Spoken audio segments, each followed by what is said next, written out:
Gasul ka. May mga magulang ka pa ba? Do you have parents? Yeah, pero hindi ko totoong magulang. Bakit? Ampun lang po ako. Ang sabi sa akin, yung magulang ko na yung mother ko, 17 years old, hindi daw niya alam ang gagawin kaya gusto niya akong patayin.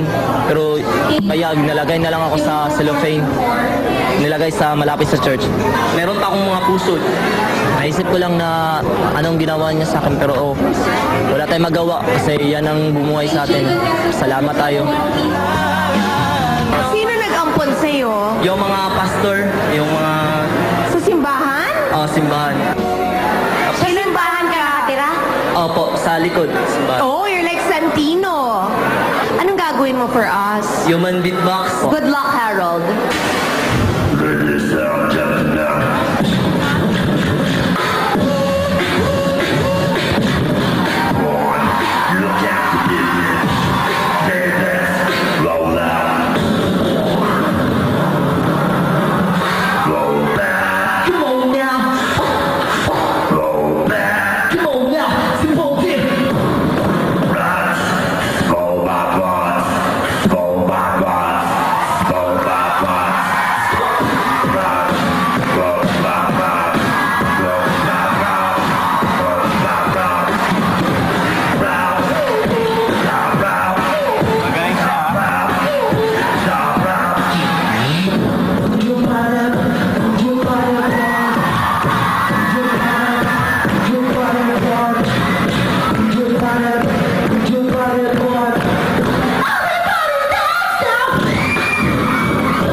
Siguro, ang impluensya ng mga pastor dahil parang, Galing sa puso. buhay ang dugo ko.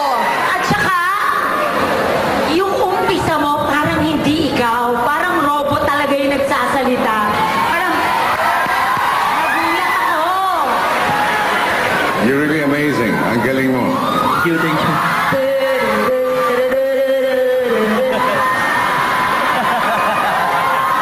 Friendship, let's go!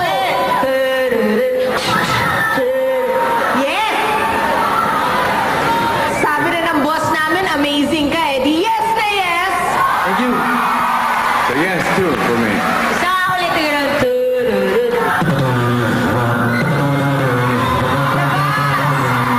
Nelly and Luis!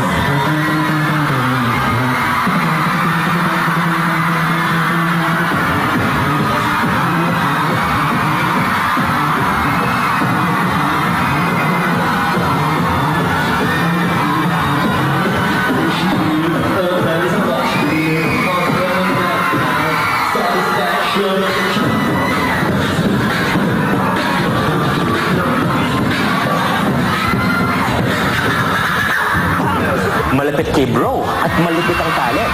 Yan ang perfect mix para kay Harold. Yes, Luis, naging yes na ang hatol ng ating judges. Kaya naman sari-saring tunog na ang naririnig natin.